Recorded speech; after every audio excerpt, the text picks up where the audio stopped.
پوزه یې کږه شي سترګې پور طرف ته لاړې شي. څنګه به پیژنې چې د انسان ذلقدن شروع دی؟ څنګه به پیژنې؟ دا بیلې علامې دي. کله چې تاسو ګورئ دا علامې نهه ورکې راښکاره شي چې کله د انسان مخ زیړ شي، ساه زر زر اخلي، پوزه یې کږه شي، سترګې پور طرف ته لاړې شي، دی بیا راواپس کولی نه شي نظر، غوږونه یې مړاوي شي، لاس او خپې یې یخې شي، خپې دومره کمزورې شي چې دی پې ودرېدی نه شي نور،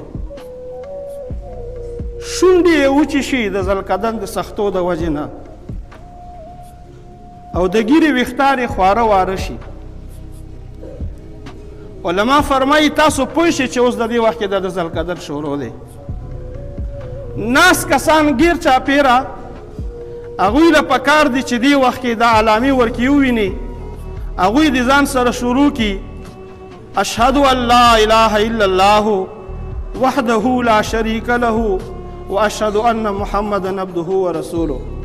تیز تیز به ځان سره وایي، دله به امر نه کوي چې ته ووایه، او دا حاضرین به ځان سره تیز تیز وایي چې دغه انسان په نیکبختو کې شمار شي، او په دې اخري وخت د ذلقدن کې دا د شهادت کلمه په زبان باندې راشي، نو دا به ډېره د نیکبختۍ علامه وي.